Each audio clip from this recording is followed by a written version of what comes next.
J'ai grandi à Marseille et j'ai eu un parcours d'excellent élève dans tous les domaines, en lettres, en sciences. J'ai hésité à la fin du baccalauréat euh, sur le parcours que j'allais suivre, classe préparatoire littéraire, classe préparatoire scientifique. J'avais obtenu des prix au concours général en version grecque et en thème latin, donc je me suis dit, bon, comme je voulais devenir chercheur et professeur d'université, que je voulais faire l'école normale supérieure, je me suis dit peut-être que j'aurais plus de chance en faisant des lettres, mais j'étais également attiré par les sciences et par les mathématiques en particulier. Je voulais devenir à l'époque professeur soit de philosophie, soit de littérature grecque, hein, helléniste. Ça me plaisait beaucoup. J'ai fait mes classes préparatoires donc à Marseille et je suis rentré directement à l'école normale supérieure. Et là, ben voilà, c'était un parcours donc d'excellence tout à fait classique dans le système français. J'ai passé l'agrégation de lettres classiques et j'ai commencé mes études d'abord en faisant vraiment des études d'antiquisants, c'est-à-dire des études et d'abord de grammaire comparée, de grammaire des langues comparée des langues indo-européennes. J'ai appris le sanskrit, j'ai fait un peu de hittite, il y avait des cours, le PHE de hittite à ce moment-là. J'ai fait un master, une maîtrise d'histoire culturelle comparée gréco-romaine sur les bibliothèques publiques à Rome. Cette question des bibliothèques m'obsédait déjà. Et puis, quand j'ai passé l'agrégation de lettres classiques, tout d'un coup, je me suis dit, ah, mais quand même, la littérature, enfin, revenir à la littérature même, c'était intéressant. Et j'ai choisi de faire la littérature comparée parce que c'était pour moi une manière de garder la possibilité de faire un peu tout ce que je voulais. C'est-à-dire, nous aurons l'occasion d'y revenir peut-être, cette question de la littérature comparée, mais d'avoir la liberté absolue de choisir mes sujets. Et donc, j'ai commencé une thèse de littérature comparée. Je suis parti à l'étranger. Je suis parti aux États-Unis 2 ans pour enseigner. J'ai fait ma thèse en étant aussi, en travaillant aussi sur des fonds de recherche à la Bibliothèque nationale, qui n'était pas encore de France, en travaillant sur les manuscrits littéraires, en cataloguant des manuscrits littéraires de Bernanos, de Malraux, de Robert et Sonia Delaunay. Et puis je suis parti au Japon. J'avais toujours pas terminé ma thèse. Je suis pas un très bon modèle de ce point de vue-là. Je n'ai pas été un thésard très efficace au début, en tout cas.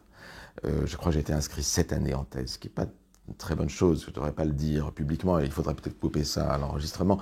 Et je suis parti au Japon, et c'est le Japon qui a été un peu le déclic, en fait, pour ma thèse. D'abord parce que j'avais de très bonnes ressources, bizarrement, là-bas pour terminer cette thèse. Et puis, j'avais une urgence. Et puis surtout, le Japon a été vraiment décisif dans ma compréhension de ce que je voudrais faire plus tard, hein, dans cette question anthropologique, en fait, qui est intervenue dans ma conception de la littérature comparée. Je suis revenu en France, et là, ben voilà, j'ai soutenu ma thèse, et puis j'ai été maître de conférence dans plusieurs endroits. J'ai été très mobile, comme vous le voyez. Après le Japon, donc j'ai été à l'université de Picardie-Jules Verne à Amiens, puis maître de conférence à Lyon 3, puis maître de conférence à Paris 8, puis professeur à l'université d'Orléans, puis professeur à l'université de Paris-Nanterre. Et là, j'ai passé 10 ans. C'est là que j'ai été vraiment le plus stable. Et c'était vraiment de très belles années à l'université de Nanterre. Et puis, voilà, je suis arrivé, j'ai été élu en 2019 au Collège de France et j'ai commencé mon premier cours en 2020. Est arrivé le confinement, mais ça c'est une histoire commune qui ne me concerne pas, qui ne concerne pas seulement moi.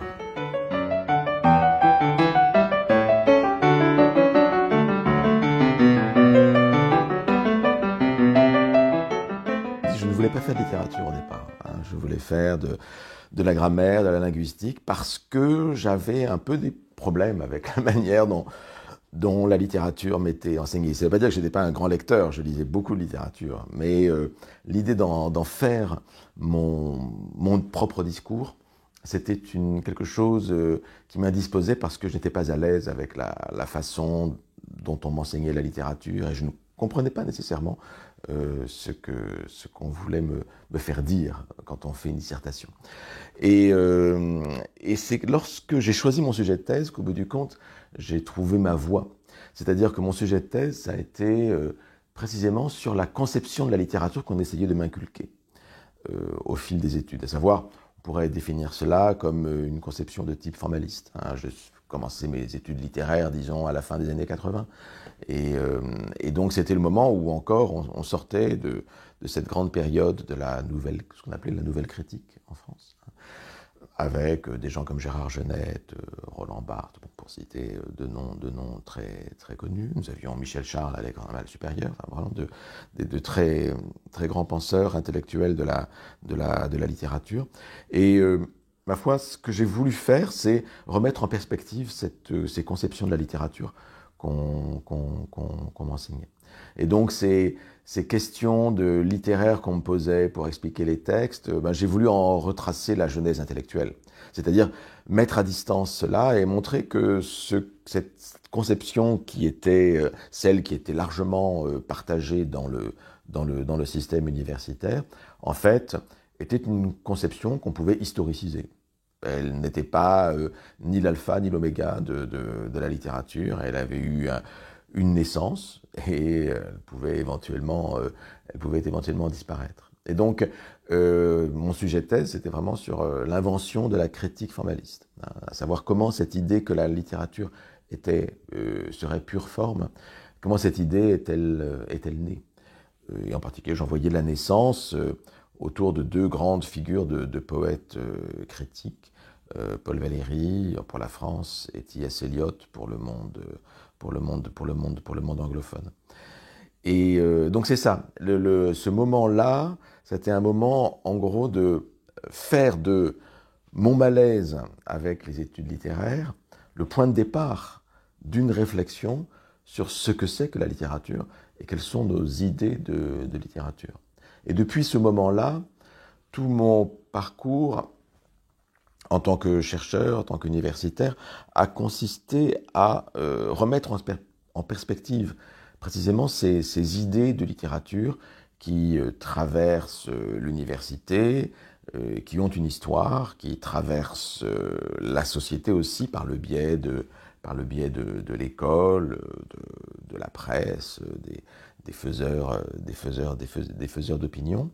Et c'est cette histoire des idées de littérature, cette variation des idées de littérature avec une variation des fonctions et des statuts qui m'a intéressé. Mais tout cela parce que moi-même, en gros, je me suis pris en quelque sorte, et c'est très présomptueux de ma part, un peu comme... J'ai pris au sérieux mon inquiétude vis-à-vis de ce qu'on m'enseignait. Je ne suis pas sûr que tout le monde doit faire cela, mais c'était un regard critique au bout du compte en me disant que peut-être j'avais raison, enfin, du moins comment je pouvais faire fond sur mon propre soupçon pour en tirer une réflexion de type historique, d'histoire des idées et relativiser tout ce qu'on m'avait enseigné. Ce qui ne veut pas dire que je n'accepte pas désormais ce que m'avait enseigné, mais au moins je l'avais mis en perspective. Et j'en avais, en quelque sorte, refondé les bases.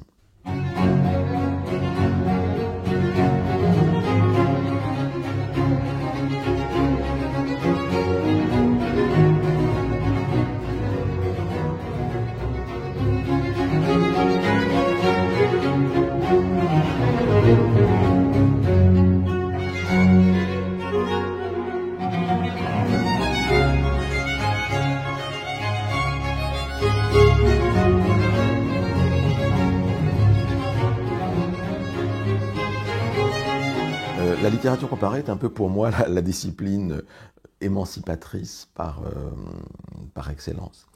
Lorsqu'on commence ses études de lettres, ne serait-ce qu'au collège ou au lycée, on lit en France des œuvres de littérature française, en Italie des œuvres de littérature italienne, en Angleterre des œuvres de littérature anglaise, etc. Et la littérature comparée est précisément une manière de sortir de ce carcan linguistique, culturel, euh, qui est évidemment essentiel, parce que quand on lit des œuvres littéraires, c'est aussi à l'école pour apprendre la langue, pour apprendre aussi une culture, pour entrer dans un patrimoine. Donc c'est très important, et je ne suis pas là ici pour défaire ce type d'enseignement qui a vraiment son utilité, qui est important. Mais à l'université, pour ma part, j'ai trouvé, j'avais beaucoup de centres d'intérêt, je l'ai dit, j'étais particulièrement intéressé par la littérature antique, qui a pour moi toujours été absolument fondatrice et qui a été au fondement, en quelque sorte, du plaisir que j'avais à lire des œuvres. Mais l'interrogation que j'avais était sur la littérature, sur l'idée de littérature, était une interrogation d'abord moderne, à savoir pourquoi ce qu'on me disait maintenant, pourquoi on me le disait cela et pas autre chose. Et donc, la littérature comparée a pour moi été le moyen de choisir dans le système universitaire quelque chose qui me permettrait à tout moment de bifurquer et de choisir mes centres d'intérêt. Donc je pouvais, pour ma thèse par exemple, travailler sur la littérature du XXe siècle, sur la critique littéraire, les idées du XXe siècle, et je savais qu'à un moment ou à un autre, je pourrais revenir à mes premières amours, à savoir l'Antiquité. Et que je pourrais faire éventuellement d'autres choses, travailler sur d'autres langues, d'autres littératures.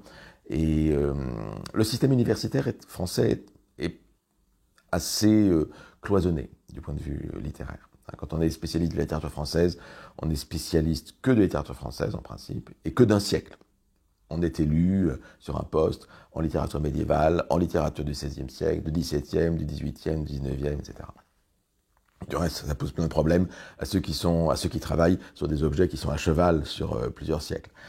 La littérature comparée, heureusement, échappe à ces cloisonnements. Donc il y a une raison universitaire à cela. Réellement, c'est une discipline qui, universitairement, académiquement, pas seulement en France, mais dans les autres pays qui pratiquent la littérature comparée, qui offre une très grande liberté. Bon, on pourrait même dire qu'aux États-Unis, la littérature comparée, c'est presque l'équivalent de la philosophie et de réflexion très générale. Et donc, y a cela. Donc ça, si vous voulez, c'est une raison universitaire, académique, de choisir cette discipline.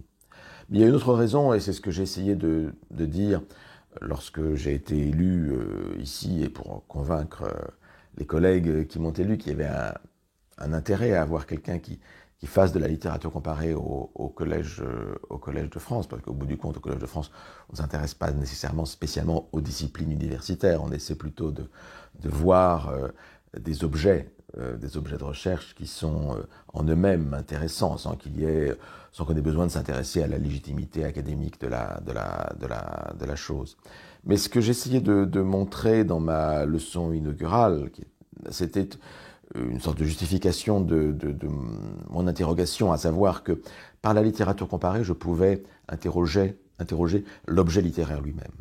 À savoir, qu'est-ce que la littérature ? Qu'est-ce que sont les variations de cette littérature en fonction des cultures, des époques, des systèmes dans lesquels cette littérature est écrite, ou pas écrite du reste, parce qu'il existe aussi de la littérature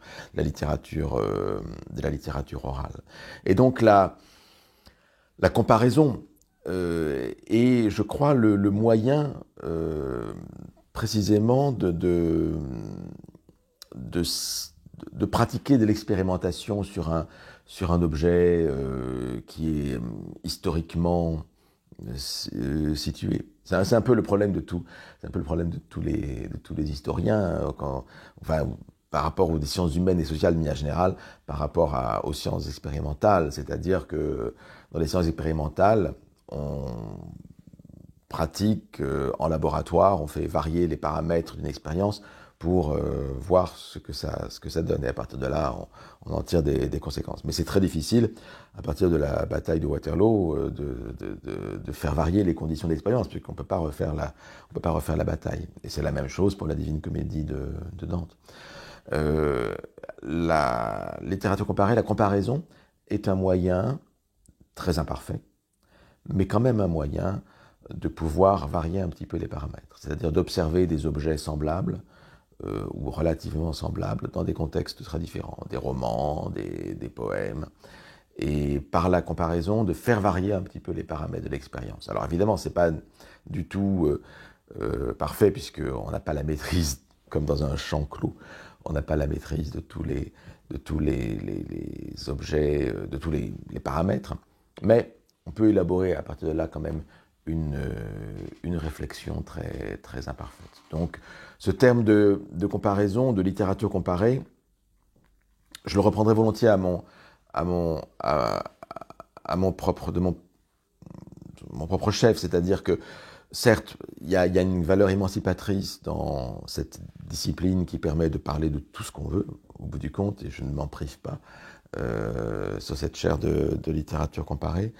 Mais la comparaison elle-même, le principe même de la comparaison, est un principe, je trouve, très, très fructueux d'un point de vue scientifique et d'un point de vue intellectuel. Même si pratiquement, on ne pratique pas toujours la comparaison. Je veux dire, je ne suis pas toujours devant deux textes que je vais mettre côte à côte, en parallèle, ou deux auteurs. C'est pas nécessairement comme cela que les choses se passent. C'est un peu ce que j'ai fait dans ma thèse, mais on n'est pas obligé de faire de la littérature comparée comme cela. On peut la faire différemment, en faisant des circulations, en voyageant, en traçant des parcours à travers divers textes. Donc la comparaison n'est pas toujours une comparaison de 2 à 2 ou avec 3 ou 4 termes. Ça se fait de manière parfois beaucoup plus libre. Cela dit, c'est un geste, j'y insiste, c'est un geste qui est intellectuellement très, très fructueux, et du reste qui n'appartient pas seulement à la littérature comparée, hein, qui appartient aussi à plein d'autres disciplines, les historiens, et même ceux qui font la littérature française.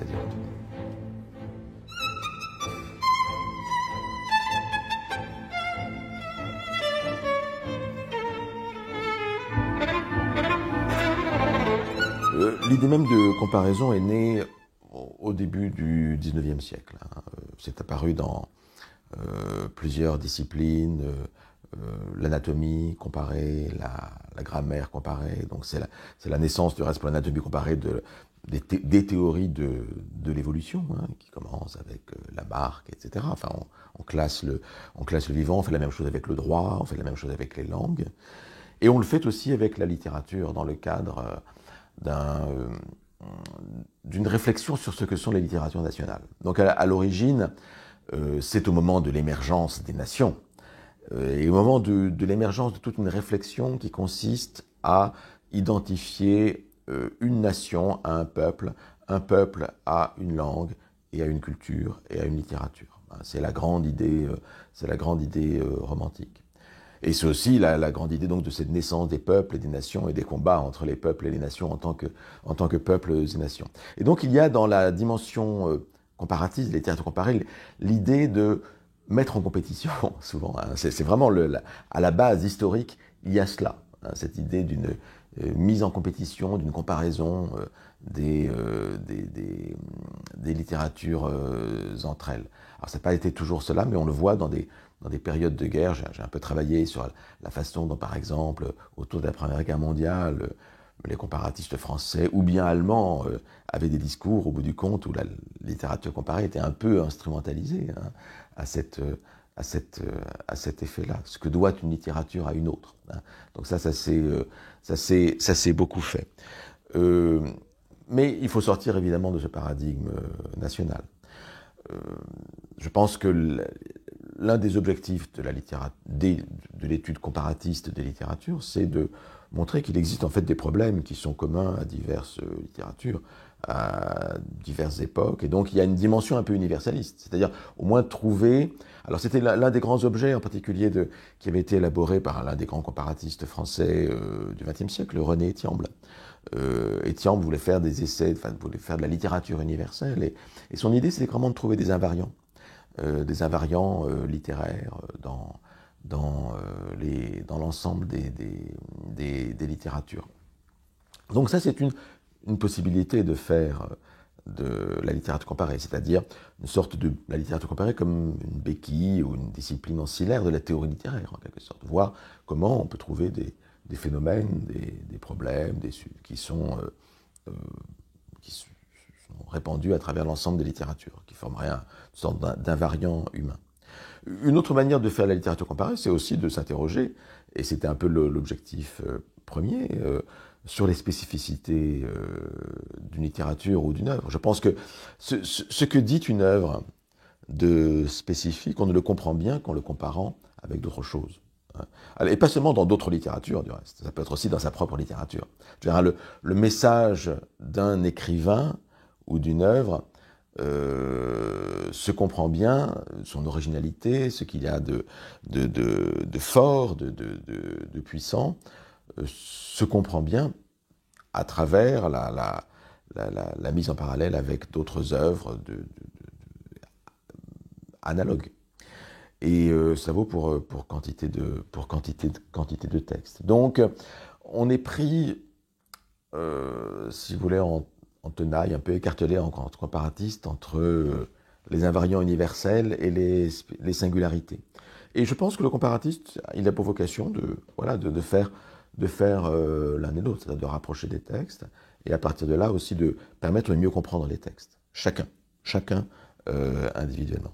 Et c'est pourquoi moi je considère mon travail de professeur de littérature comparée non seulement comme quelqu'un qui va essayer de réfléchir sur les questions littéraires générales, ce qu'on appelle souvent la littérature générale et comparée, donc ces questions un peu universelles, mais aussi quelqu'un qui va essayer de faire passer des textes singuliers, de faire passer aussi un enthousiasme, un amour, une admiration pour certaines œuvres. Et ça, c'est aussi le rôle d'un professeur, me semble-t-il.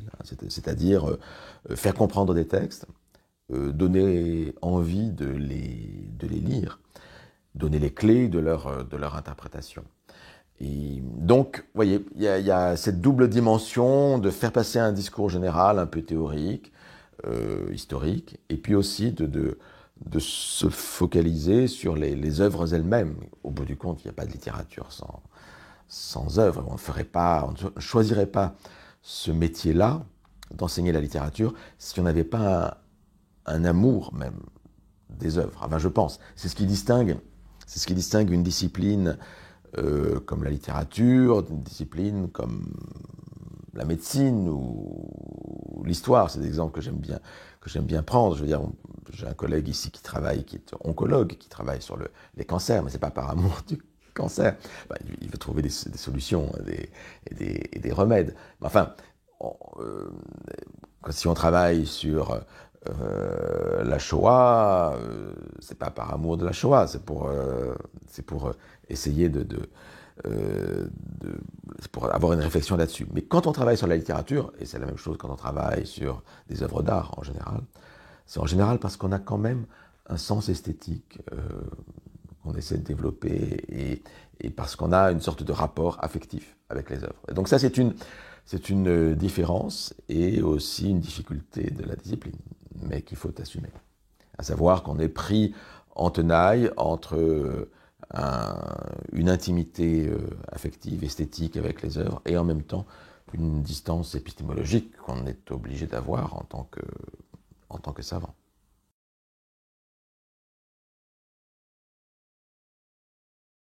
C'est une intuition, ou du moins une persuasion que j'ai, à savoir que nous vivons au milieu de bibliothèques. Là, l'entretien a lieu devant ma bibliothèque, dans mon bureau du Collège de France, mais nous avons aussi des bibliothèques à l'intérieur de notre esprit.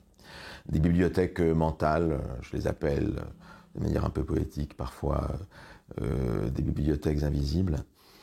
Et c'est parce que, au bout du compte, nous ne lisons jamais les œuvres séparément. Lorsque nous lisons un texte, nous le mettons toujours, et de manière inconsciente, nous le mettons toujours en relation avec d'autres textes que nous avons lus. Et c'est précisément par ces comparaisons inconscientes que nous faisons sens de ce texte. Or, ces bibliothèques mentales-là, elles nous viennent, de quoi nous viennent-elles? Elles nous viennent de l'école, elles nous viennent de tout ce que nous avons lu par nous-mêmes, elles nous viennent des discours que nous donnent les professeurs. Ce ne sont pas seulement des bibliothèques faites d'œuvres que nous avons lues du reste, c'est aussi d'œuvres dont nous avons entendu parler, sur lesquelles nous avons lu quelque chose. Nos bibliothèques mentales sont faites aussi de beaucoup de discours sur d'autres œuvres. Or, il me semble intéressant de mettre en évidence ces bibliothèques mentales, de voir quelles relations elles ont avec les bibliothèques réelles, de voir aussi comment la façon dont les bibliothèques réelles sont organisées est aussi une organisation de l'espace mental d'une société, d'une culture. Je m'intéresse beaucoup au catalogue, à la manière dont les ouvrages sont catalogués, comment ces catalogues signifient quelque chose, de la manière dont nous organisons le savoir, de la manière même dont nous concevons la société. On pourrait trouver beaucoup d'exemples de cela. Et donc déjà, il y a là mettre en évidence quelque chose, c'est-à-dire cet héritage qui nous est donné par l'école, par les bibliothèques, par tout ce que nous lisons. Je crois que c'est une manière de prendre conscience de ce qui nous constitue. Ça, je crois que c'est l'objet de toute science humaine en particulier. C'est-à-dire de prendre conscience de ce qu'est l'être humain, de ce qu'est la société, de prendre conscience de soi-même. C'est toujours le connaître soi-même, connais-toi toi-même. C'est le gnotisséoton de Delphes et de Socrate. Et donc ça, on n'en sort pas. Mais se connaître soi-même, savoir pourquoi nous pensons telle chose sur les œuvres, parce que précisément nous les mettons en relation de manière plus ou moins consciente avec d'autres œuvres, c'est aussi une manière de s'émanciper. C'est-à-dire que c'est pas une fois qu'on a pris conscience de cet héritage qui nous est donné par différentes instances, différentes institutions, on peut le remettre en question. Alors cette réflexion critique sur les bibliothèques mentales, alors pour le coup, je ne suis pas le premier ni le seul à la mener, puisqu'il y a tout un ensemble de sciences humaines critiques qui essaient d'avoir un regard critique sur les canons et de reformuler les canons en les rendant plus inclusifs pour des communautés qui veulent accéder à une plus grande visibilité. Donc la question des bibliothèques mentales est une question qui n'est pas indépendante de la question des canons, ou de la question de la tradition également, des questions qui m'avaient beaucoup intéressé lorsque j'avais travaillé sur T.S. Eliot, qui avait beaucoup réfléchi sur la question de la tradition européenne, de la tradition occidentale. Mais je trouvais que cette question, ce terme même de bibliothèque mentale, permet de donner un terme plus générique à la question de la tradition ou à la question du canon. Et donc je trouvais que c'était une manière de poser le problème de manière, en quelque sorte, plus froide, plus distante et moins passionnée que ne le sont ces termes de tradition ou de canon qui ont une dimension politique plus marquée. En particulier dans les canons, il y a des guerres de canons, des canon wars, qu'on voit en particulier aux États-Unis, mais maintenant dans tous les pays à peu près. Et donc, je pense qu'il est important de rester un peu froid vis-à-vis de ces questions et d'élaborer une réflexion qui ne soit pas si engagée que cela dans ces guerres de canons. Mais ce terme, ce concept même de bibliothèque mentale permet, me semble-t-il, d'avoir cette réflexion-là. Et puis aussi de réfléchir à des questions annexes et importantes. C'est pourquoi effectivement des œuvres sont dans les bibliothèques mentales et pourquoi des œuvres n'y sont pas. Et donc la question des œuvres perdues est aussi une question très très fondamentale pour la constitution de ces bibliothèques que nous avons dans l'esprit. La bibliothèque de mon père a été l'événement capital de ma vie. Là me fut dévoilée, par sa voix, cette chose mystérieuse, la poésie. Là me furent révélées les mapes-mondes, les illustrations plus précieuses alors pour moi que les caractères imprimés. Les bibliothèques sont la mémoire de l'humanité. Une mémoire infâme, a dit Shaw, mais avec elle, nous bâtirons un avenir qui ressemblera, ne fût-ce qu'un peu, à notre espoir. L'ordre de la bibliothèque est un ordre qui permet de trouver le livre. Donc la bibliothèque, c'est ce qui permet d'avoir le livre est classé. Le bon ordre, c'est celui qui permet de mettre le livre parmi ses bons voisins et donc de trouver, quand on recherche un livre sur un sujet donné, de trouver les livres voisins. Mais tout ordre permet de trouver, mais élimine également. Et c'est l'équilibre entre l'ordre et le désordre qu'il faut essayer de trouver. Et c'est un peu on a besoin d'un ordre. Ça, je crois qu'on ne peut jamais faire sans cela, parce qu'on a besoin d'organiser sa pensée.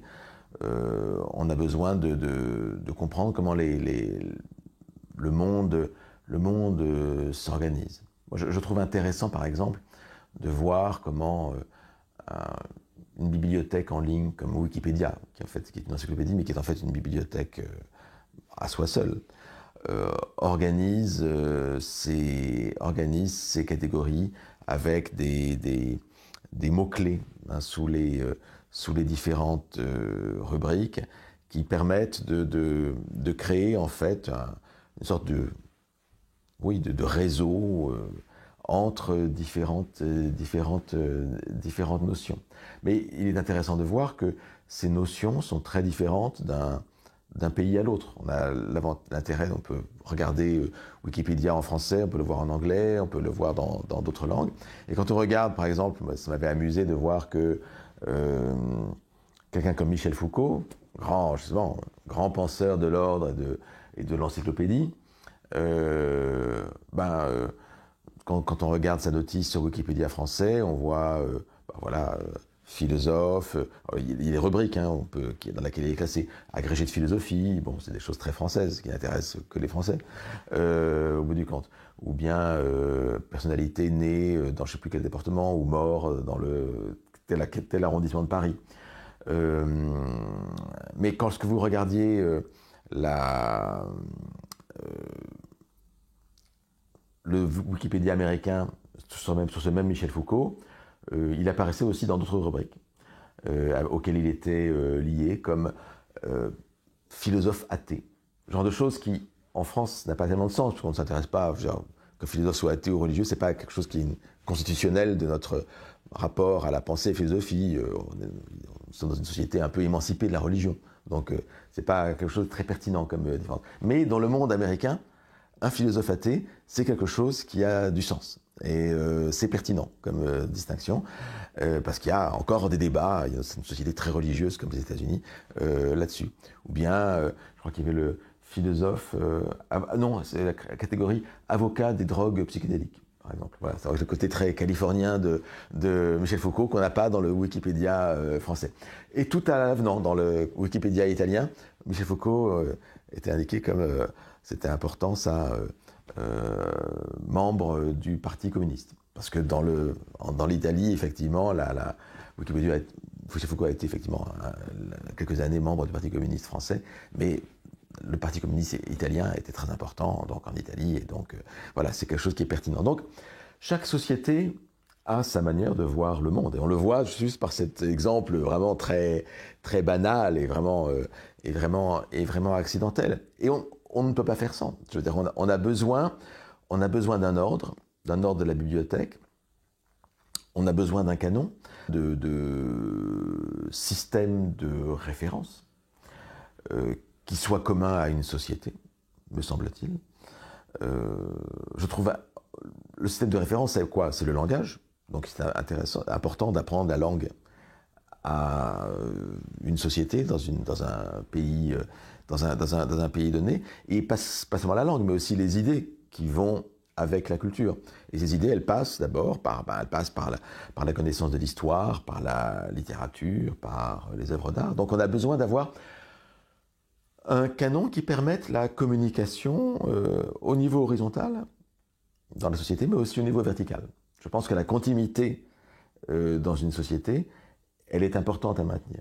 Le fait que les fables de La Fontaine puissent être lues en commun entre différentes générations, qu'une grand-mère puisse faire réciter une fable de La Fontaine à sa petite fille, Voilà, ça c'est partie d'éléments de référence qui sont communs entre diverses générations et qui peuvent permettre des éléments de langage dans la rhétorique, qui permet à la société d'exister.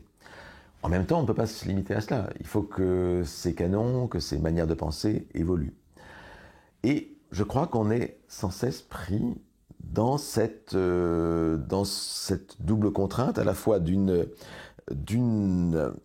canon, d'une tradition qui sont indispensables pour que la société survive, et en même temps, on ne peut pas se contenter de l'existence de ce canon, de cette tradition.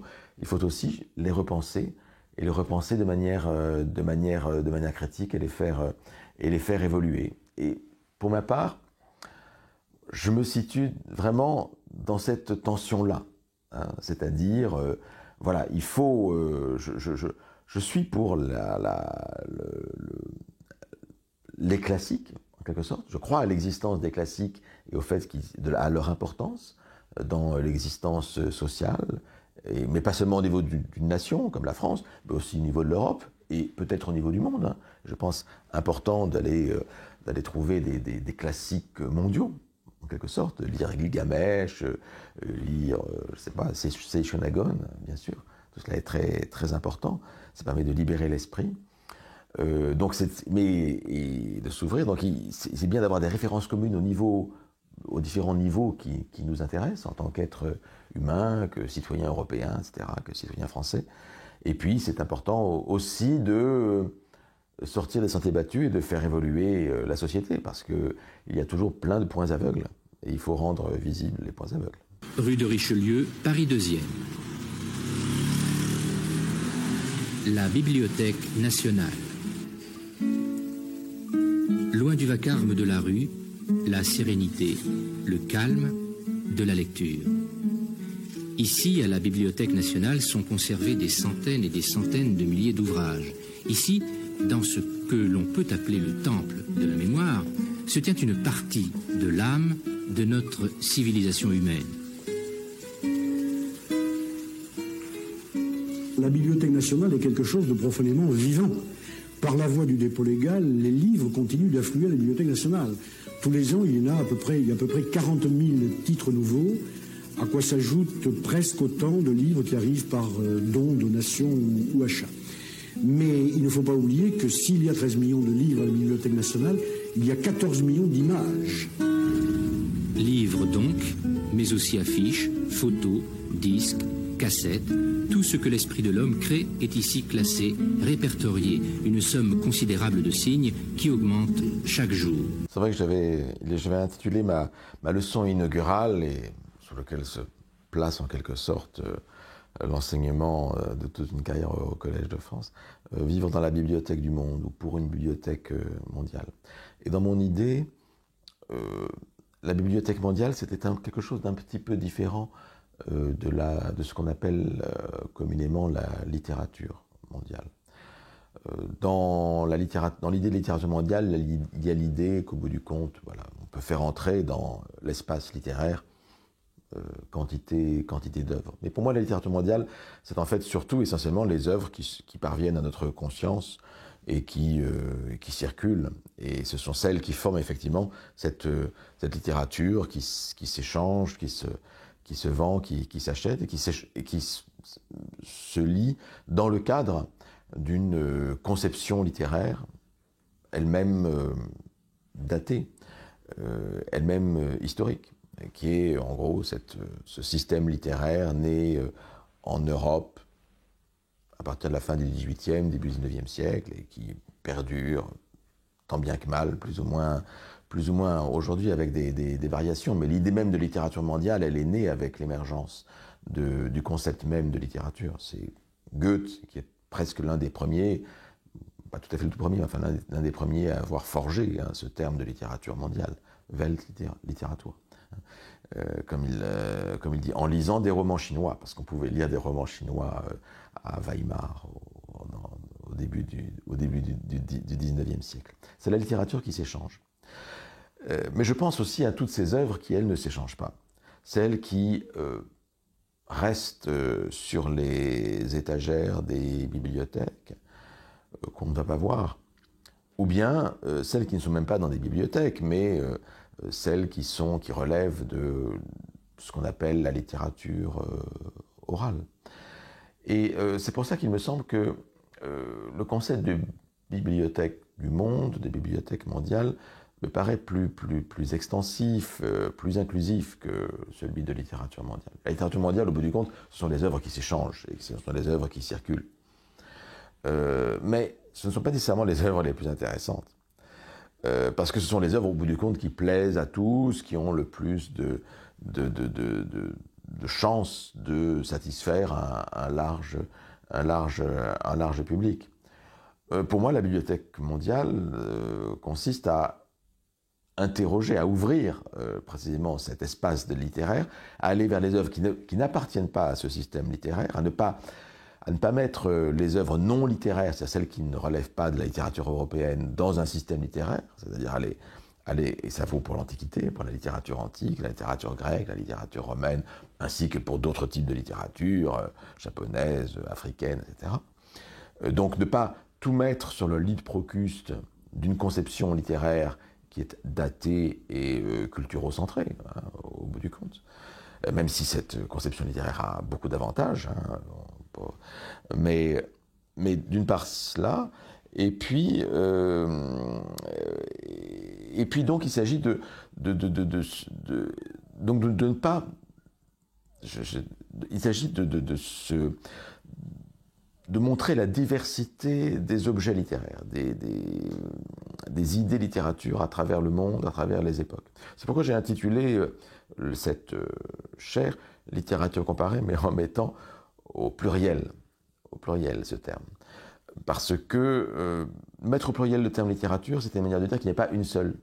Il n'y a pas la littérature. Comme disait du reste Etiamble, il y a la littérature universelle. Je suis un peu en désaccord avec ça. Il n'y a pas la littérature universelle, ça n'existe pas la littérature universelle.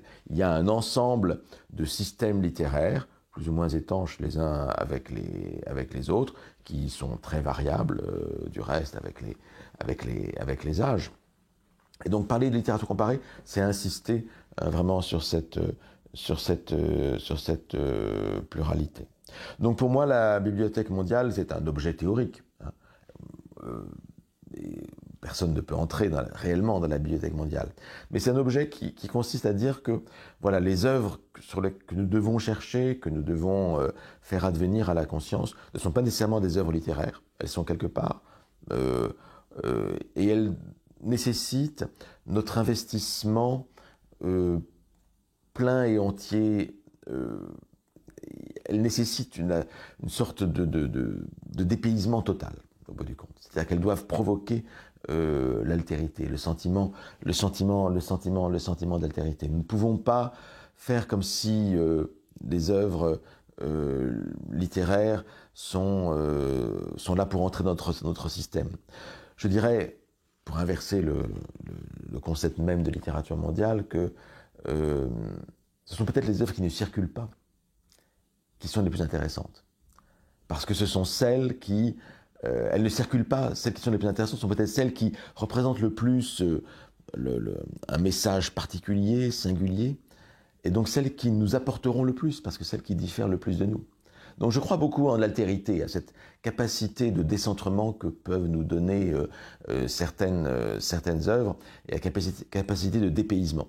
Donc les œuvres qui ne circulent pas, donc celles qui n'appartiennent pas à la littérature mondiale, sont peut-être celles qu'il importe le plus de faire réapparaître. Alors je ne sais pas si on peut pousser le paradoxe jusqu'au bout, parce qu'il y a aussi beaucoup d'œuvres peu intéressantes pour nous. Mais au bout du compte, je crois que s'intéresser à l'altérité pour ce qu'elle est, c'est aussi une manière de nous mettre nous-mêmes en perspective critique. Je crois que c'est toujours intéressant.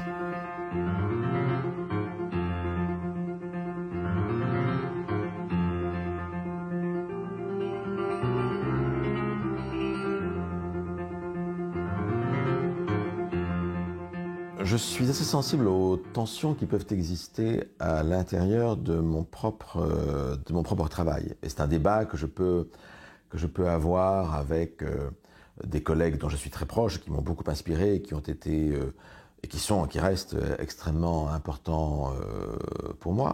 Quelqu'un comme Florence Dupont, hein, par exemple, hein, qui développe une pensée d'une altérité assez radicale. de l'Antiquité latine en particulier, mais aussi grecque, qui ne correspond pas à ce qu'en a fait l'enseignement ou la tradition universitaire ou académique européenne. Et une grande partie de mon travail, comme j'ai essayé de le dire, correspond à ça, correspond à cette volonté d'altériser, de défamiliariser. Déjà défamiliariser, on ne rencontre pas l'altérité en tant que telle, mais déjà il y a des œuvres qui nous sont familières, et on peut essayer de les rendre moins familières. Et il y a là un mouvement, qui est un mouvement, me semble-t-il, qui peut échapper aux critiques qui diraient que on ne pourrait pas rencontrer l'altérité telle qu'elle, parce que si c'est vraiment étranger, à ce moment-là, c'est totalement différent de nous. Non, on ne peut pas faire le mouvement inverse, c'est prendre les œuvres qui sont familières, qui sont connues, et les rendre moins familières. Et donc là, il y a là quelque chose qui me semble-t-il, est intéressant et est assez légitime d'un point de vue épistémologique. Par ailleurs, pour ma part, je pense que, et c'est l'un des objets de ma recherche, c'est à savoir que j'étais très frappé de voir qu'effectivement il y a une variation des systèmes littéraires, des objets littéraires à travers les âges et les cultures, et en même temps, il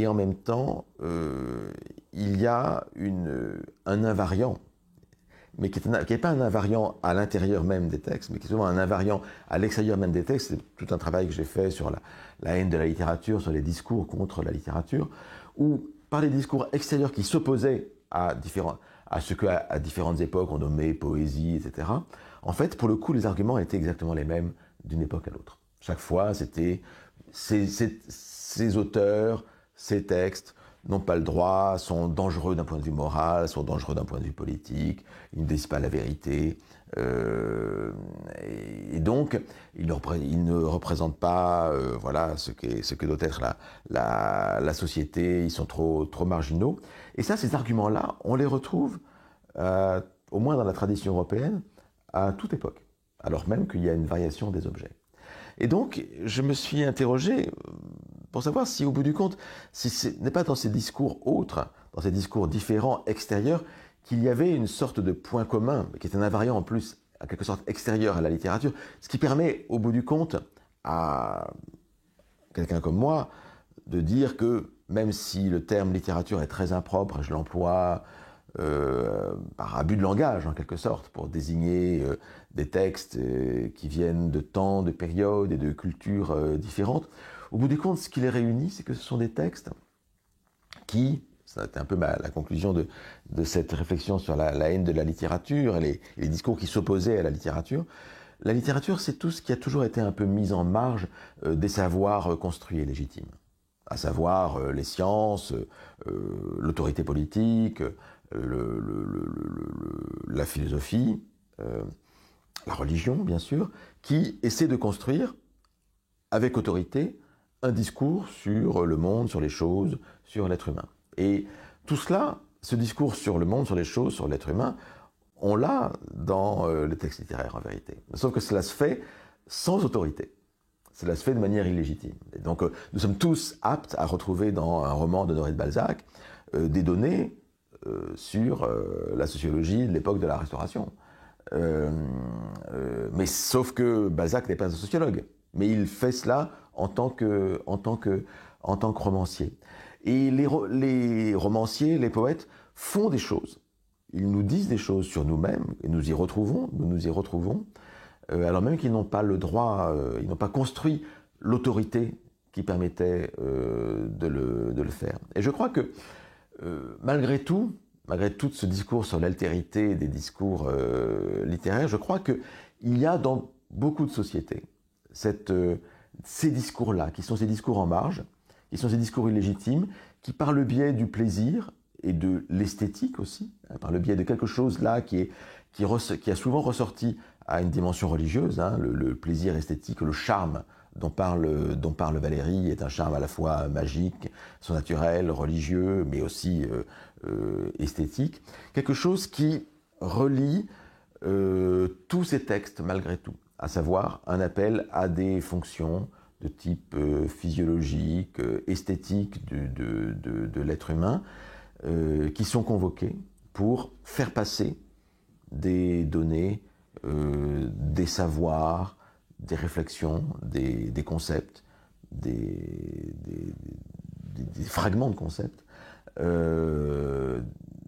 sur quantité de choses sur lesquelles on n'a pas le droit de s'exprimer. Donc la littérature est un discours illégitime sur beaucoup de choses qui se fonde sur un appel à une cohérence esthétique peut-être. Hein, voilà.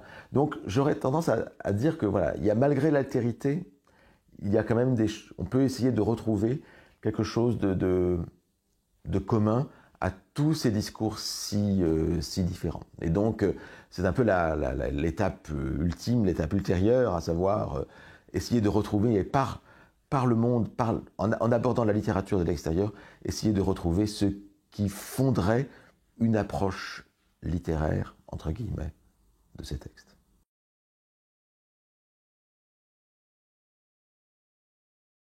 La tragédie grecque, c'est assez facile de retrouver un rapport assez direct avec elle, puisque c'est l'avantage des textes de théâtre. Il y a toujours des metteurs en scène, des acteurs qui sont prêts et qui veulent présenter des œuvres de la tragédie antique. Et donc il y a là une puissance de la performance qui peut toujours intéresser les spectateurs. Il me semble qu'il y a dans la tragédie grecque quelque chose qui quand même nous interpelle depuis toujours, à savoir la question du malheur, du malheur de l'humanité et du destin, au bout du compte, auquel nous sommes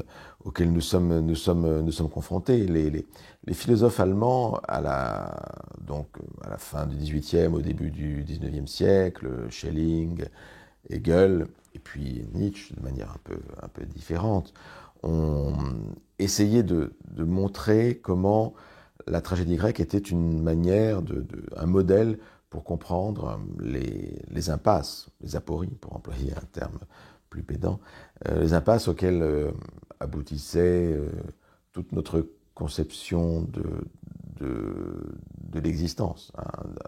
En gros, les impasses des apories kantiennes, à savoir, voilà, nous sommes confrontés à un monde qui est visiblement déterminé, et en même temps, nous avons un sentiment très fort, très puissant de notre liberté. Et donc, comment concilier l'existence d'un sujet libre à l'intérieur d'un monde déterminé? Et c'est quelque chose qui reste, à mon sens, toujours présent et toujours puissant dans notre monde moderne. Hein. La confrontation d'un sujet libre vis-à-vis d'un monde déterminé et qui peut être oppressant. Et donc, ils ont trouvé dans la tragédie grecque un modèle pour comprendre cela et quelque chose, une sorte de libération esthétique, hein, qui permettait de réfléchir ces impasses de la pensée.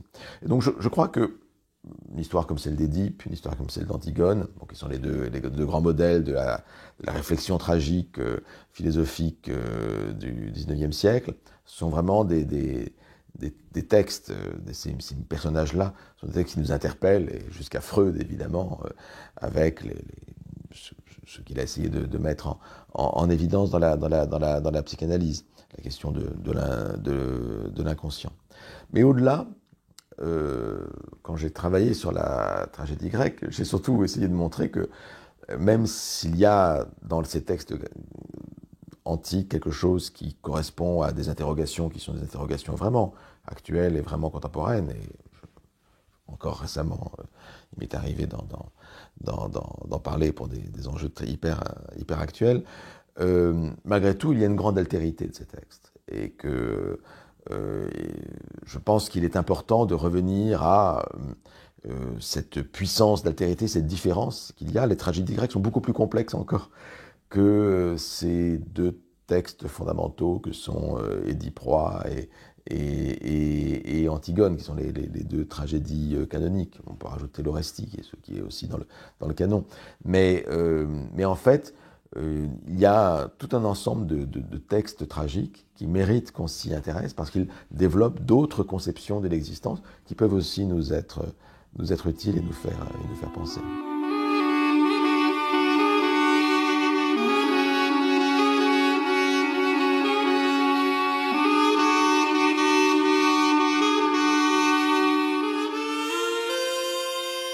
Ce qui m'intéressait en réfléchissant à la tragédie grecque, c'est que le concept même de tragique, qui est un peu qui est dans notre discours commun, en fait n'existait pas en tant que tel dans le monde antique. Aristote n'emploie jamais ce terme.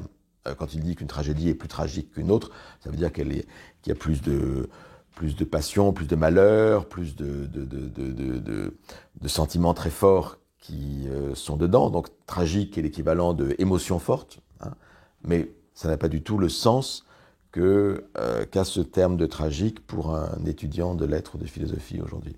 En gros, il y a au moins il y a plusieurs définitions du tragique en fonction de chaque philosophe. Chaque philosophe voit le tragique à sa porte, donc il n'est pas chez Aristote, hein, clairement pas.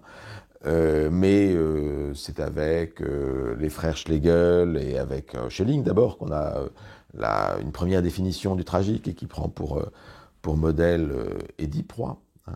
Et je dis bien Édipe roi et non pas Édipe à Colonne. Le personnage d'Édipe dans Édipe roi, à savoir, c'est l'homme confronté au destin. Et ça, je pense, c'est la définition que n'importe quel étudiant donnerait. Hein. Effectivement, c'est ce que je disais tout à l'heure, à savoir, c'est cette aporie dans laquelle nous sommes, hein, d'un être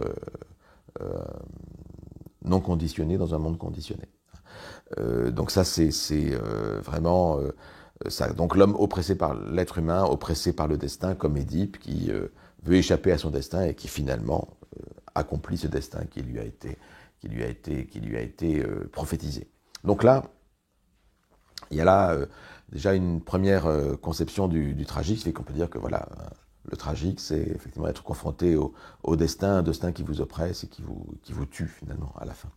Une deuxième conception du tragique, c'est celle de Hegel, qui est un peu plus complexe, hein, et qui est plutôt une généralisation de cela, à savoir, c'est l'opposition de deux principes absolus, et qui, tels quels dans le monde ici-bas, le monde empirique, ne peuvent pas coexister, ne peuvent pas s'appliquer tels quels, ou alors quand ils s'appliquent tels quels, se heurtent en faisant chuter ce qui représente ces principes. Et Hegel prend pour exemple typique Antigone. Parce que dans Antigone, vous avez effectivement deux personnages principaux. Antigone qui représente la piété familiale et qui veut enterrer son frère, mort à la fin d'une guerre civile. Et vous avez Créon, son oncle, le chef de la ville de Thèbes, et qui lui veut au contraire punir les fauteurs de troubles, et donc refuse, au nom de la raison d'État, d'enterrer le frère d'Antigone. Et donc vous avez l'opposition de deux principes absolus, la raison d'État et la piété familiale, au bout du compte. Et ça aboutira à la mort d'Antigone au bout du compte. Et donc Hegel voyait là-dedans la réalisation de ce principe tragique, c'est-à-dire que l'absolu, les deux absolus ne peuvent pas coexister en même temps dans le monde sublunaire. Donc il faut... je crois que cette lecture-là du tragique est tout à fait fascinante, et elle peut être très utile pour comprendre des situations modernes, mais ça ne correspond pas nécessairement à ce qu'était la complexité, la diversité des pièces tragiques. Donc réfléchir sur la tragédie antique, c'est aussi quand même voir qu'il y a beaucoup de tragédies qui ne ressemblent pas du tout à ça, et qui présentent autre chose, hein, qui sont plutôt des textes, on le voit, qui sont des textes qui présentent des héros avec leurs actes, qui sont un peu leurs actes fondateurs, et qui aboutissent à souvent la mort de ce héros, mais pas toujours, mais en gros qui présentent de manière héroïque le personnage fondateur d'une cité. Et donc il s'agit souvent de mémoriaux, en fait, hein, de moments de mémorialisation d'un grand personnage de la Grèce antique. J'ai dit aussi que, d'une certaine façon, c'est la cité qui se joue elle-même. Pourquoi? Parce que sur la scène du théâtre, il y a à la fois de la distance par rapport à ces personnages qui sont les rois de l'ancien temps.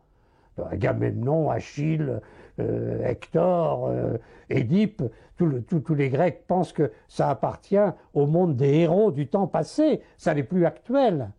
Et ces héros incarnent des façons de penser, de sentir, qui ne sont plus celles de la cité du 5e siècle.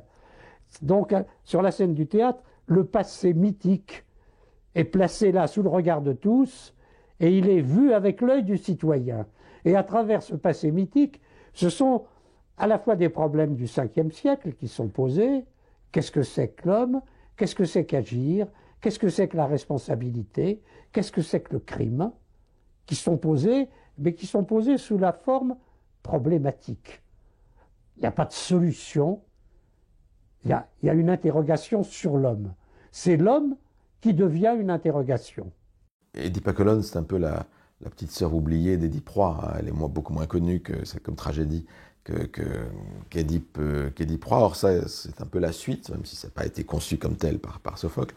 Mais ça raconte la mort d'Édipe, non pas condamné par le peuple, mais au contraire glorifié, en quelque sorte. C'est une sorte d'apothéose d'Édipe. Il devient quasiment, peut-être pas un dieu, mais en tout cas un démon, hein, quelqu'un, une puissance démonique, pas démoniaque, mais démonique, et protectrice, et bienveillante.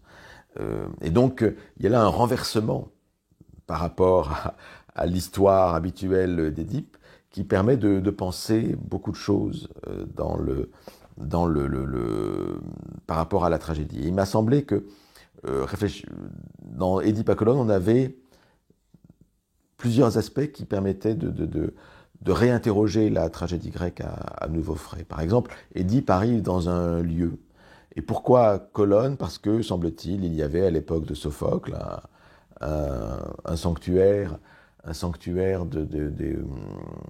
d'Édipe dans ce faubourg d'Athènes. Il y a aussi un sanctuaire des Euménides, des Irénies.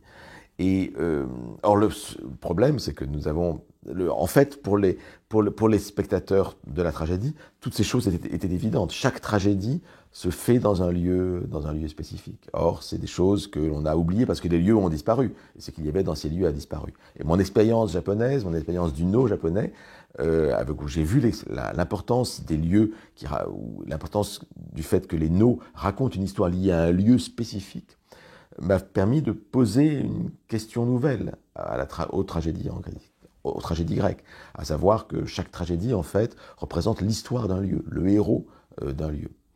Deuxième type d'interrogation, j'en ai un petit peu parlé, l'idée que, effectivement, cette tragédie grecque correspond beaucoup trop pour nous au tragique tel qu'il a été défini par les philosophes allemands, alors qu'en fait, cette définition du tragique se fonde sur deux tragédies seulement,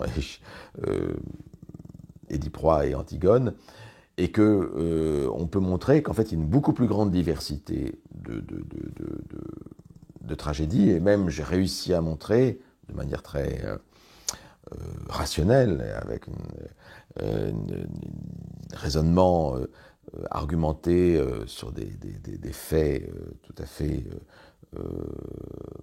réaliste et à prouver, disons, qu'il y a en fait beaucoup plus de tragédies qui finissaient bien qu'on ne pense dans les tragédies. Pour nous, une tragédie, c'est précisément quelque chose qui finit mal, et on oppose ainsi la tragédie à la comédie. Mais en fait, les tragédies antiques, on peut le montrer à partir du corpus d'Euripide et faire quelques extrapolations, il y avait des tragédies antiques, souvent finissaient bien, il y avait souvent un Deus ex machina, une issue heureuse, et qui permettait une réconciliation, au bout du compte, et donc entre les dieux et les hommes, entre les destins et les hommes. Donc ça n'a plus rien à voir avec la définition du tragique par Schelling, par exemple. Et puis il y a la question du corps, la catharsis, la purification, qui, chez Aristote, à mon sens, est quelque chose qui est beaucoup moins abstrait, intellectuel, comme on l'a dit, mais plutôt quelque chose qui est de l'ordre d'un travail sur le corps, comme si le texte, comme si le drame pouvait agir sur la physiologie même. Il y a une réflexion physiologique, une action physiologique de la tragédie, selon Aristote. Et enfin, la question du religieux et du rituel est absolument fondamentale pour comprendre la tragédie. Et c'est vrai que comparer la tragédie avec d'autres rituels, comme la messe par exemple, est une manière aussi de réinterroger à nouveau frais le sens de ces pièces qui avaient en fait une action aussi de type rituel et religieuse. La tragédie est la représentation d'une action noble, menée jusqu'à son terme et ayant une certaine étendue, au moyen d'un langage relevé d'assaisonnement d'espèces variées, utilisées séparément selon les parties de l'œuvre. La représentation est mise en œuvre par les personnages du drame et n'a pas recours à la narration. Et en représentant la pitié et la frayeur, elle réalise une épuration de ce genre d'émotions. Alors, cette restriction du sens du mot tragique et de la signification des tragédies, elle est liée à plusieurs choses. Elle est d'abord liée à ce que je disais tout à l'heure, à savoir une question de bibliothèque mentale. C'est-à-dire que nous avons nous avons plusieurs dizaines de tragédies qui existent, complètes, à notre disposition, mais au bout du compte, nous n'en lisons quoi? Que 2, 3, 4, 5, 6, quoi. En gros, plus ou moins, les tragédies les plus représentées, c'est, Édipe-Roi, Antigone, Médée d'Euripide, l'Orestie, voilà. On n'en sort pas beaucoup de ces cadres-là. On a un maximum peut-être une demi-douzaine, une dizaine de tragédies qui sont au cœur du canon, et les autres sont presque oubliées alors qu'elles sont dans nos livres. Elles sont toutes là, mais on ne les lit pas. Qui lit Hélène, qui lit Ion d'Euripide? Très peu de gens. Alors pourtant, c'est tout à fait intéressant. Il y a un caractère très, très romanesque, très mélodramatique dans ces textes et qui font découvrir des aspects très étonnants de la vie grecque. Donc il y a déjà une bibliothèque restrictive liée à l'enseignement par l'école, par la philosophie allemande, qui a restreint le canon. Et puis, il y a une deuxième raison qui fait que notre regard s'est focalisé sur quelques tragédies. C'est parce que ce canon lui-même, cet ensemble de tragédies que nous avons conservé, est lui-même l'objet, a été le résultat d'un tri qui a été fait. Nous n'avons que 32 tragédies complètes qui nous ont été conservées de l'Antiquité. Elles-mêmes ne viennent que de 3 auteurs seulement. Échille, Sophocle, Euripide. Et chacun de ces auteurs, d'Échille a conservé 7 pièces, de Sophocle 7, d'Euripide un peu plus, mais chacun avait composé presque, parfois plus, une centaine de tragédies. Mais en plus, il n'y avait pas que ces 3 tragiques, il y en avait beaucoup d'autres. On peut très bien assez facilement calculer, c'est un calcul que je fais dans le Tombeau d'Édipe, que dans la période entre la plus ancienne tragédie conservée, les Perses, et la plus récente, Édipe à Colonne, il y a plus de 600 tragédies qui ont été représentées aux Grandes Dionysies à Athènes. Il n'y avait pas que les Grandes Dionysies, il y avait d'autres fêtes, il y avait des tragédies représentées ailleurs qu'à Athènes. Et donc, 32 sur 600, c'est très très peu. Et donc, on a conservé même pas 5% du corpus du total des tragédies représentées. Et ce que j'ai essayé de montrer et réussi à montrer, c'est qu'en fait, ce corpus qui s'est fixé progressivement, mais qui a été vraiment fixé vers le début de notre ère, autour du IIe siècle de notre ère, en fait, a privilégié un certain type de tragédies, des tragédies qui finissaient mal, des tragédies du reste qui avaient un lien avec l'Iliade, parce qu'il s'agissait dans un cursus où les élèves grecs devaient apprendre la littérature et le grec à partir d'Homère. Il s'agissait de continuer avec la tragédie, donc avec des histoires liées à l'Iliade. Et donc vous avez un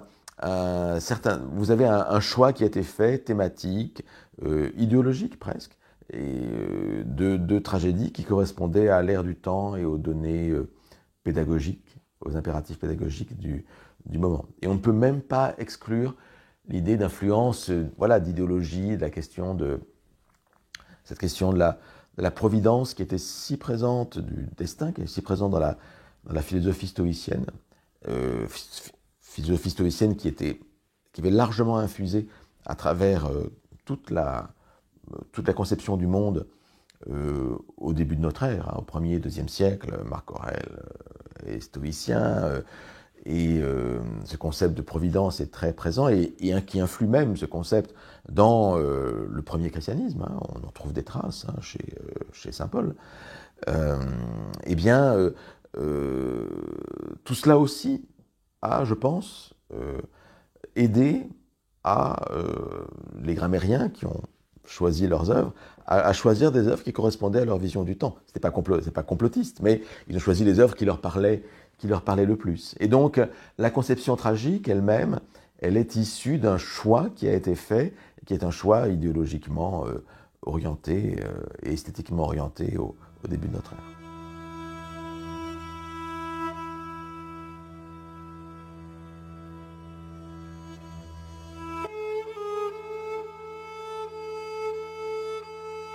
Je pense que on ne peut pas décemment réfléchir sur la tragédie sans prendre en compte l'étendue de nos ignorances et l'étendue de la perte.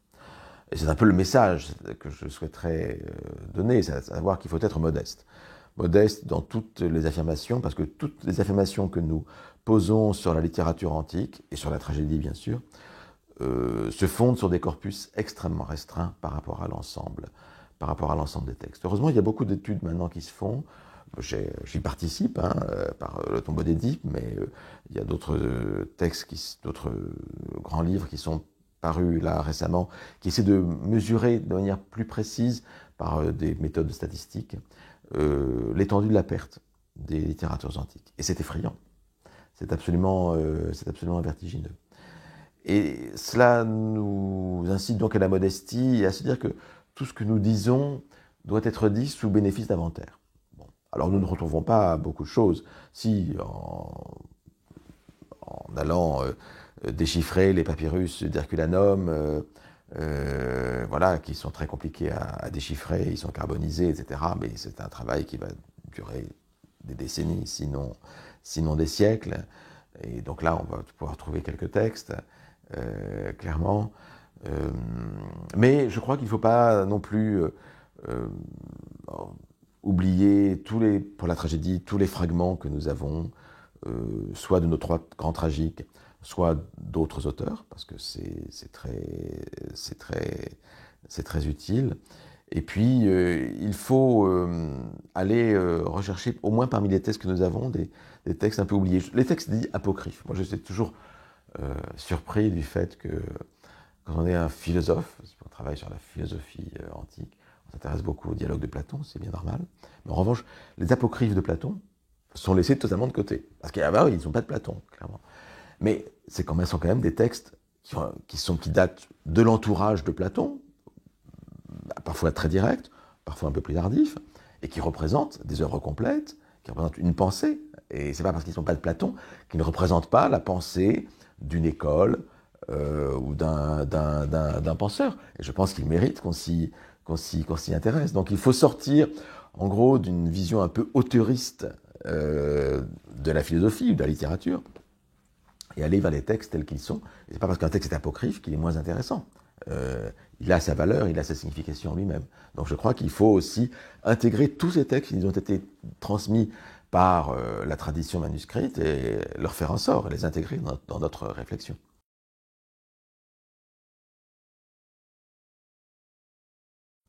Paul Valéry est un auteur extrêmement complexe, qui est intéressant parce qu'il a un parcours avec des coupures énormes. C'est le disciple favori de Stéphane Mallarmé, mais qui, à l'âge de 20 ans et quelques, alors qu'une carrière poétique brillante s'annonçait à lui, s'arrête brutalement d'écrire. Et pendant 20 ans, il n'écrit plus. C'est un peu comme Rimbaud. C'est un Rimbaud qui s'arrête d'écrire un peu après 20 ans, sauf que Valéry n'est pas parti dans le désert du Harar, mais il est resté à Paris et il a fait tout autre chose que de la poésie. Il s'est mis à réfléchir sur le monde, sur l'esprit, sur le corps, et il a commencé à remplir cette œuvre inconnue pendant longtemps, qu'ont été les cahiers. Donc qu'il tenait chaque matin, qui est un journal de pensée, une réflexion philosophique par fragments, par petits passages, où il s'observe avec une attention de type phénoménologique sur le fonctionnement de l'esprit. Et puis, 20 ans plus tard, 20 ans après ce silence, dans des raisons circonstancielles, André Gide, son ami, lui demande de réunir ses vers de jeunesse. Il se remet à la poésie pour faire ce recueil de vers anciens. Et puis, se remettant à travailler ses vers de jeunesse, il redevient poète, subitement. Donc, Paul Valéry est un Rimbaud qui redeviendrait poète, qui ne serait pas mort, et qui redeviendrait poète après 20 ans de silence. Et cela, en soi, dit toute l'originalité de ce parcours, qui est un parcours de mise à distance même de la littérature et de la poésie. Paul Valéry est celui qui, parmi tous les écrivains de son temps, avant lui et même après lui, au bout du compte, l'un de ceux qui ont eu le regard le plus précis, le plus concret sur qu'est-ce que c'est qu'écrire, qu'est-ce que c'est qu'faire de la littérature. Qu'est-ce que la littérature? Qu'est-ce que travailler un texte? Comment un texte fait-il carrière dans l'ensemble, dans la culture, dans l'ensemble de la société? Donc il a eu un regard extrêmement distancié et parfois critique et presque méprisant sur la littérature, puisque Valéry, au bout du compte, n'avait d'admiration réelle, en dehors de Mallarmé, que pour les grands savants, les grands scientifiques de son temps, les grands mathématiciens, Poincaré, les Einstein, etc. Et c'était cela pour lui, les grands génies. Et les écrivains, pour lui, représentaient un système qu'il avait longtemps voulu mettre à distance.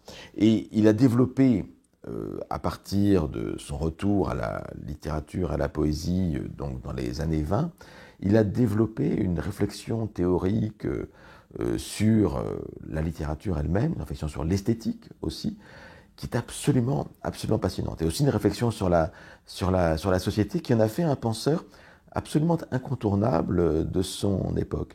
Une autorité à la fois esthétique et littéraire, puisqu'il était reconnu à son époque comme le plus grand poète français de son temps, et attaqué aussi comme tel, parce que quand quelqu'un est mis sur un piédestal, on l'attaque, bien sûr, mais aussi comme un penseur de premier plan, s'exprimant dans des tribunes, dans des conférences, dans des préfaces, etc., et avec une réflexion sur la société, sur l'art, sur l'esthétique, et sur la littérature, évidemment, et sur la poésie, qui l'ont, au bout du compte, amené au Collège de France, par une série d'accidents, en quelque sorte, mais rien n'était dessiné d'avance. Il n'avait pas vocation, Valéry, à aller au Collège de France, mais finalement, il y a été, et il y a, pendant 8 ans, donné un cours.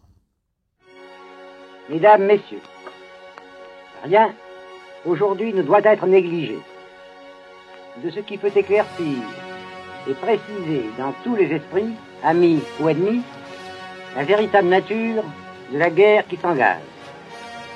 Il importe à la France et à sa cause, qui est la cause de tous les hommes dignes de ce nom, que la plus vive lumière éclaire aux yeux du monde les conditions qui ont rendu cette guerre possible d'abord et ensuite inévitable. Ces conditions se résument en quelques mots. La guerre a lieu entre des pays libres et un pays qui ne l'est pas. Qu'est-ce qu'un pays libre? Un pays libre est un pays dans lequel il est impossible que la paix ou la guerre soit le fait d'un seul être. C'est un pays dans lequel personne n'admet, personne ne conçoit que la paix ou la guerre puisse ne dépendre que de l'humeur, des nerfs, de l'idéal, de la sombre méditation d'un homme ou d'un rêve qu'il aura fait. Valéry a représenté pour la Troisième République finissante, je dirais dans les années 20, dans les années 30, une autorité incontestable, une autorité morale. Il faut se rappeler que lors de l'exposition universelle donc de 1937, le Front populaire demande à Valéry d'inscrire sur le fronton du palais de Chaillot, donc devant la tour Eiffel, des phrases que Valéry rédige. Et donc elles sont toujours là, ces phrases, hein, en lettres dorées. Ce ne sont pas les plus belles choses que Valéry ait écrites, mais enfin elles sont là, elles font penser. Quand elles regardent sérieusement, elles font beaucoup penser. Et Valéry a été une véritable autorité morale, en vérité, s'opposant pendant la Seconde Guerre mondiale assez vite, après avoir, comme beaucoup de Français, pensé que peut-être avec le gouvernement de Vichy, il y avait une possibilité de trouver une solution pour la France, mais assez vite, il a vu que ce ne serait pas le cas. Et donc, en 1941, il fait cet éloge funèbre de Bergson qui le pose en opposant au gouvernement. Il s'oppose aux félicitations que certains à l'Académie française voulaient donner au maréchal Pétain après les accords de Montoire. Et donc il a été une figure qu'on peut dire assez pure et assez très haute dans la vie intellectuelle de l'époque. Ce qui fait que lorsque le général de Gaulle, avec Jean Moulin, et c'est Daniel Cordier qui rappelle cela dans ses mémoires, quand avec Jean Moulin, le général de Gaulle s'interroge sur l'avenir de la France, ce que deviendrait la France, à qui il faudrait confier le gouvernement de la France, la présidence en particulier, au moment de la libération, le nom qui revient le plus, c'est celui de Paul Valéry. Et lorsque De Gaulle arrive à Paris, donc après la libération, le 25 août 1944, l'une des toutes premières personnes qu'il va voir, à qui il va rendre visite, c'est Paul Valéry. Et Valéry est évidemment très touché de cela. Et je pense qu'à ce moment-là, De Gaulle, voyant Valéry, s'est rendu compte qu'il a eu affaire à un homme âgé, qu'il n'était plus possible de lui confier quoi que ce soit. Mais on voit bien qu'il avait cette autorité morale reconnue par tous. On a des textes dans l'Humanité où, dans l'Humanité, on a deux autorités spirituelles actuellement, le pape et Paul Valéry. Paul Valéry s'amuse de cela, du reste. Mais c'est vrai qu'il a représenté vraiment une autorité très pure, un véritable penseur, et on en trouve des échos en particulier dans ses cours de la Libération. Avec Paul Valéry, la France a perdu une de ses richesses. Il était né à Sète en 1871. Après une jeunesse sans événement, il arrive à Paris et publie ses premiers poèmes. Puis il s'enferme dans un silence et une méditation de 20 ans et reprend la plume pour devenir un de nos poètes et de nos penseurs les plus éclatants. C'est dans une paisible maison du 16e arrondissement qu'il a cessé d'écrire et de penser. C'est dans ce bureau silencieux et presque provincial qu'a travaillé Paul Valéry. La gloire lui était venue lentement, mais d'autant plus pure et plus solide. Son œuvre, mince par le volume et lourde par sa richesse, représente la pointe la plus aiguë de l'esprit. Ici a vécu et créé un écrivain difficile et rare, mais qui est l'honneur d'une langue et d'un peuple parce qu'il a cru à l'esprit. Les phrases puissantes qui couronnent le palais de Chaillot sont sorties de la plume de Paul Valéry avant d'être fondues dans le bronze. Et c'est à la lumière de ses propres paroles que la France va lui rendre aujourd'hui les derniers honneurs. Le général de Gaulle, chef du gouvernement, est venu présider aux funérailles nationales de Paul Valéry. Monsieur Capitan, ministre de l'Éducation nationale, célèbre le poète. Puis, après M. Georges Duhamel, M. Edmond Farral, administrateur du Collège de France, prononce à son tour un émouvant discours à la gloire de celui qui fut un de nos plus authentiques grands hommes. Sur la plus belle terrasse de Paris, devant les statues voilées, sous un ciel éclatant et net comme le dur diamant de ses poèmes, Paul Valéry va maintenant recevoir l'hommage traditionnel d'un défilé militaire.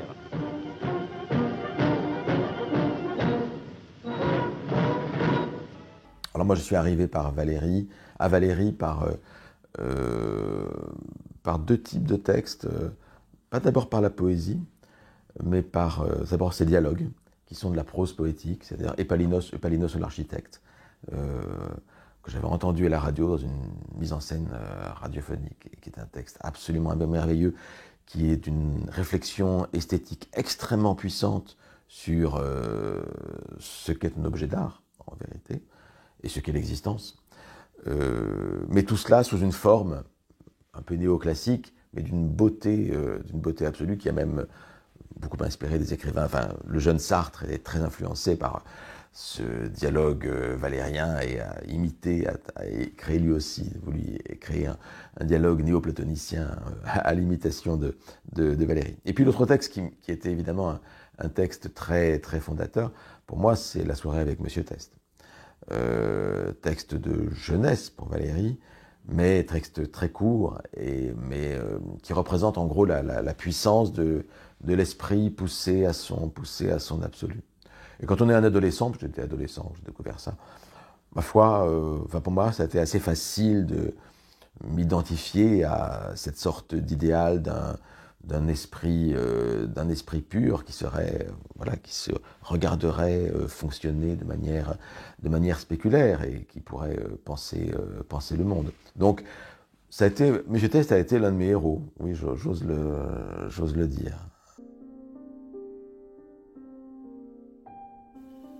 Tes pas, enfant de mon silence, saintement, lentement placés, vers le lit de ma vigilance, procèdent, muets et glacés. Personne pure, ombre divine, qu'ils sont doux, tes pas retenus. Dieu, tous les dons que je devine viennent à moi sur ses pieds. Si de tes lèvres avancées, tu prépares pour l'apaiser, à l'habitant de mes pensées, la nourriture d'un baiser, ne hâte pas cette entretenue, douceur d'être et de n'être pas, car j'ai vécu de vous attendre, et mon cœur n'était que votre.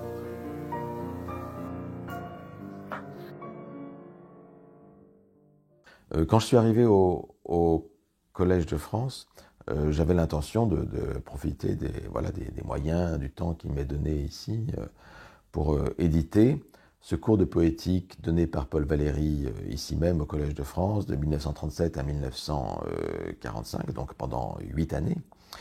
Mais cours qui n'était connu que très fragmentairement, par 2 textes publiés par Valéry lui-même, sa première leçon ainsi que le programme d'enseignement de recherche, et puis après par de quelques rares témoignages. Donc on ne connaissait que, en gros, deux très brefs textes de la toute première année, et tout le reste de 8 années était totalement tombé à la trappe. Or, moi, ayant beaucoup travaillé sur Valéry pendant des années, pour ma thèse en particulier, je savais qu'il existait à la Bibliothèque nationale de France, donc tout un ensemble, un corpus manuscrit très important, en fait de 2500 feuillets, qui sont des notes de cours pour le cours de poétique. Et donc l'idée, c'était vraiment de publier ces notes de cours, ou du moins de choisir parmi ces notes de cours celles qui étaient les plus rédigées. C'est assez intéressant parce que, effectivement, Valéry arrivant au collège, n'étant pas professeur de vocation, et comme tout professeur du reste,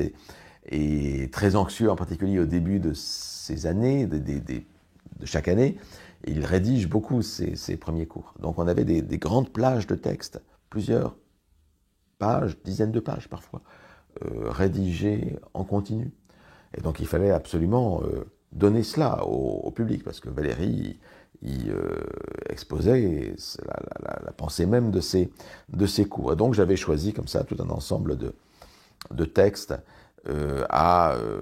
qui sont des textes les plus rédigés dans ce fonds de la Bibliothèque nationale. Et ça me faisait un très très gros volume, donc pour Gallimard. Et puis il y a les accidents de la recherche. Les accidents de la recherche, qui sont les hasards, des rencontres. J'allais donner mon volume à Gallimard, il était prêt. Et puis j'en parle dans un colloque, dans des journées sur Valéry, très, très fier de moi. Et là, après mon exposé, un doctorant que je connais bien, qui travaille sur Valéry, me dit « Mais vous connaissez bien sûr les transcriptions qui existent des dernières leçons de Valéry, qui existent à la bibliothèque littéraire Jacques Doucet, celle qui se trouve place du Panthéon, tout près d'ici. Une bibliothèque que je connais bien, parce que j'y ai travaillé également. Et je dis, mais non, elle n'existe pas, cette transcription. J'ai regardé le catalogue, il y en a pas. Mais il m'a dit, parce que vous avez regardé le catalogue électronique, mais le catalogue papier, en fait, mentionne ces transcriptions. Mon sang n'a fait qu'un tour, et effectivement, de retour à Paris, j'étais à 7, de retour à Paris, j'ai vu ces transcriptions, et effectivement, il y avait là, je crois, 16 leçons entièrement transcrites de la dernière année 45, donc de Valéry. Entièrement transcrite par une dactylographe, donc une sténographe, je veux dire. C'est-à-dire qu'on avait vraiment le verbatim des cours de Valéry. Donc, je donne cela à transcrire. Je joue un peu ma honte quand même, parce que j'aurais dû aller regarder. Donc c'est un peu, en tant que spécialiste de Valéry, j'étais heureux d'avoir évité cet oubli énorme de choses, de ce corpus qui était à la bibliothèque littéraire Jacques Doucet. Enfin, ce sont des choses qui arrivent. Mais je trouve aussi à la bibliothèque littéraire Jacques Doucet une lettre de Gaston Gallimard de 1938, écrivant au secrétaire particulier de Valéry, que, en 1938 donc, que lui, Gaston Gallimard, conserve dans sa maison les transcriptions de la première année, 1938. Or, cette transcription, elle ne se trouve pas à la bibliothèque littéraire Jacques Doucet. Alors, voyant cette lettre de Gallimard, je me tourne vers l'archiviste de la maison Gallimard. Ça tombe bien, puisque c'était pour Gallimard que je faisais cette édition. Et lui demande s'il connaissait l'existence de cette transcription. Il me dit que non. Il me dit qu'il va regarder. Et effectivement, il a regardé, il a cherché. Pendant les 15 jours où il a cherché, j'avoue que j'espérais qu'il ne les trouva pas, parce que ça me troublait beaucoup, cette découverte-là, ça bouleversait toute mon édition. Mais en fait, il m'a appelé en me disant oui, qu'il les avait trouvées, elles n'étaient pas à la bonne place, elles étaient mal classées, etc. Mais il a trouvé comme ça 12 transcriptions de la première année. Et donc, je me suis retrouvé, là aussi, avec un verbatim complet, donc de la première année et de la dernière année, qui permettait de donner en fait un autre Valéry. Un Valéry voilà, qui improvise ses cours, un Valéry oral, et on a le Valéry tel qu'il a été devant son public, avec des choses tout à fait saisissantes. Heureusement, les maisons Gallimard étaient très contentes de trouver ces textes qui appartiennent à ces archives, et donc on a fait un deuxième volume. Enfin, il a fallu tout reclasser, puisque l'idée de l'édition, c'est vraiment de faire un classement chronologique, donc il a fallu éliminer quelques textes qui faisaient un peu double emploi avec les leçons réelles, et puis introduire ces textes-là. Ben, on a fait 2 énormes volumes, donc, qui permettent de donner une image, je crois, très représentative de ce qu'a dit Valéry au fil de ces années, et en particulier avec toutes ces leçons de la première et de la dernière année. Surtout dans la dernière année où Valéry fait une sorte de récapitulation de l'ensemble de son cours. Donc c'est assez remarquable. Ça, c'est les véritables trouvailles du chercheur, une enquête un peu à la Umberto Eco. C'est des vraies joies, mais je l'ai échappé belle quand même. Et il ne serait pas sans intérêt, écrit Valéry, de chercher, par comparaison de documents, à préciser cette sorte de création par laquelle l'entendement comble les lacunes de l'enregistrement des sens. Résumons. Muybridge arrive.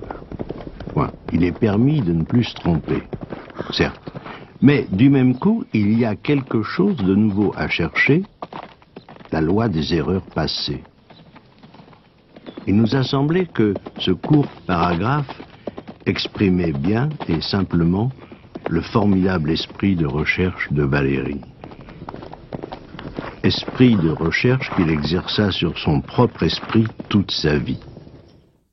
Il y a chez Valéry une sorte de double postulation, à savoir à la fois le sentiment que la littérature et l'art sont des choses inutiles, au bout du compte. C'est un peu une sorte de luxe social et qui n'est possible que dans des conditions très particulières qui sont faites par la société. Il faut que le créateur ait le temps, les moyens, l'argent de subvenir à sa propre vie. Et donc c'est une sorte de petit luxe, de cerise sur le gâteau de la société. Et en même temps, c'est un luxe qui est indispensable et qui est fondateur de l'expérience humaine. Au bout du compte, ce qui fait que l'homme est homme, c'est précisément le fait qu'il s'interroge sur des choses auxquelles l'animal, en général, ne songe pas. Valérie prend l'exemple des étoiles. Les animaux voient des étoiles. Un chien voit des étoiles. Mais les oiseaux aussi les utilisent, semble-t-il, pour migrer, etc. Mais elles ont un caractère purement utilitaire.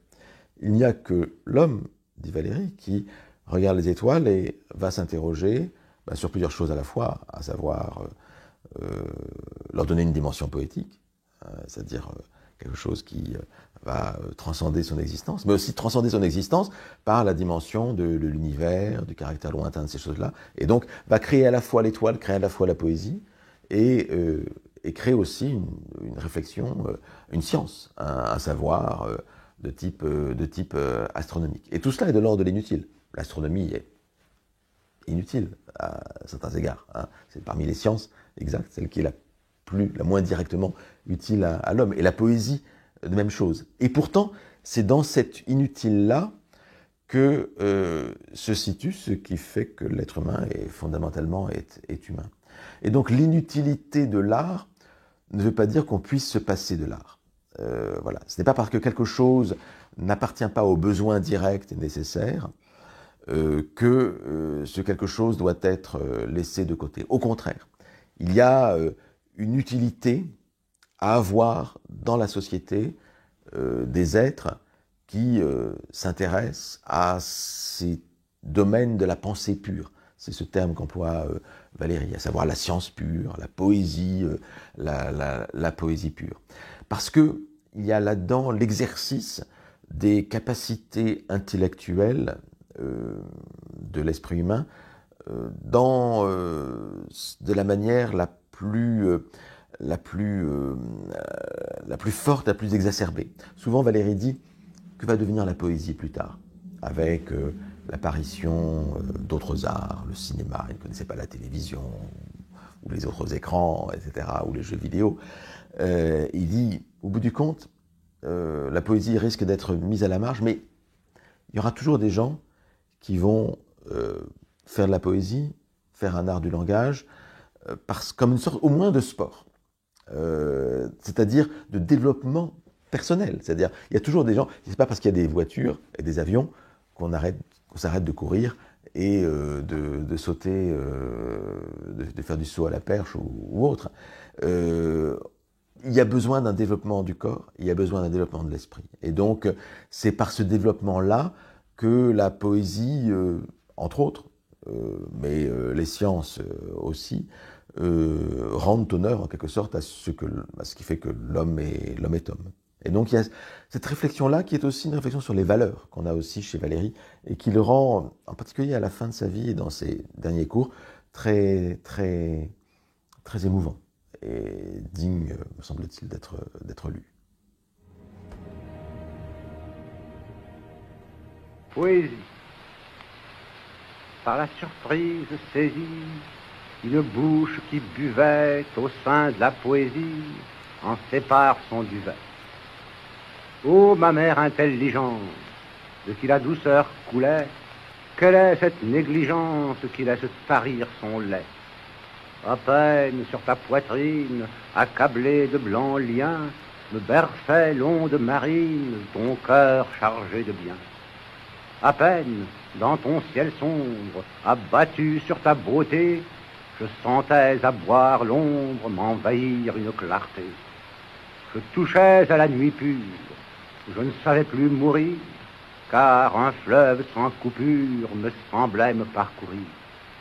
Dis, par quelle crainte vaine, par quelle ombre de dépit, cette merveilleuse veine à mes lèvres se rompit. Ô rigueur, tu mets un signe qu'à mon âme je déplut, Le silence au vol de cygne entre nous ne règne plus.